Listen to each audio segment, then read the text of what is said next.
What sets microdosing apart from other modalities is its holistic approach.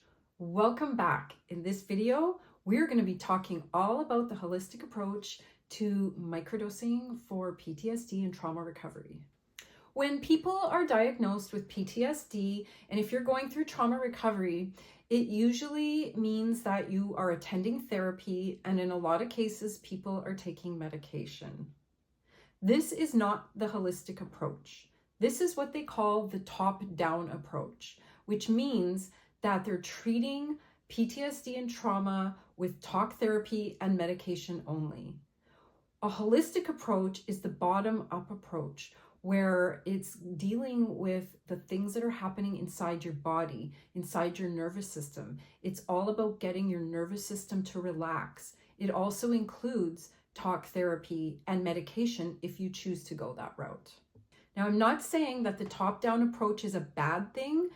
All I'm saying is that it won't work for trauma recovery. The talk therapy part is helpful, but we need a holistic approach in order to make a full recovery from trauma or PTSD.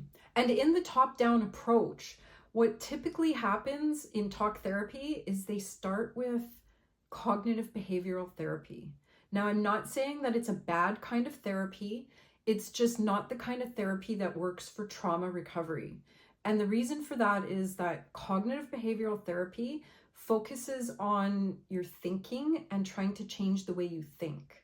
It does not address what's going on inside your body and inside your nervous system. It strictly is about your thoughts and how to change how you think. And you can't, well, I'm not saying you can't. You can change the way you think, but it's not going to help you recover from trauma, because you need to address the stuff that's happening inside your body as well as what's going on inside your head. Now, I'm sharing this with you just so that you are aware of this, because in the beginning of my own journey, I wasn't aware of this. I chose to go the no medication route, but I was under the impression that all I needed to do was go to therapy and then I would get better. And I quickly realized that that wasn't how it was going to be. It requires a lot more than that. So I just want you to be aware of that in case you're like me and didn't know that in the beginning.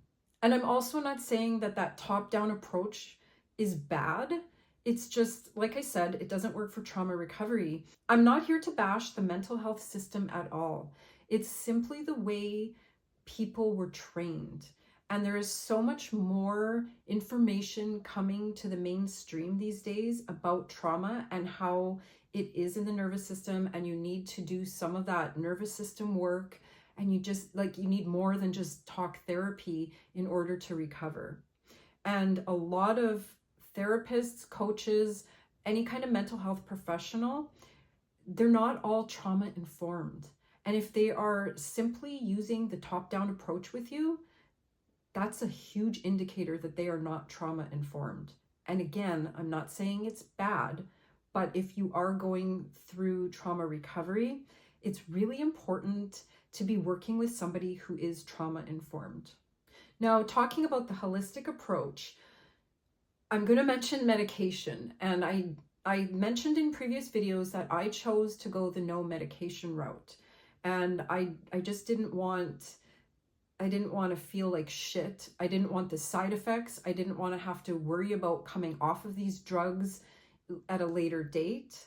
And I also don't feel like those kind of medications are necessary in trauma recovery. Maybe in the very beginning, if you can't get out of crisis mode on your own, medication might be helpful. But please keep in mind that those kind of medications, antidepressants, those things that they prescribe for people with PTSD and trauma, they were never meant to be taken in the long term. And many people end up on them for years and years. They become reliant on them, and then they're very hard to stop taking when you don't want to take them anymore. I also mentioned that that type of medication keeps you numb so that you're not feeling the pain and you can just keep moving on with your day-to-day life. And psilocybin doesn't mask those symptoms that way. Psilocybin's going to help bring those feelings, anything repressed, all those traumas that are in your nervous system, especially when you're microdosing, it's going to happen slowly, and it's going to help bring them to the surface so that they can be processed. It offers a pathway to true healing without masking those symptoms with pharmaceutical medications. And this can make psilocybin a very valuable addition to your trauma recovery. There have been a few small studies done on people who have been microdosing for their trauma recovery. And what those studies have shown was that people who are microdosing psilocybin, but they're also doing the traditional talk therapy and including things into their recovery plans such as yoga, meditation, mindfulness, exercise, they have had better results than people that were microdosing only.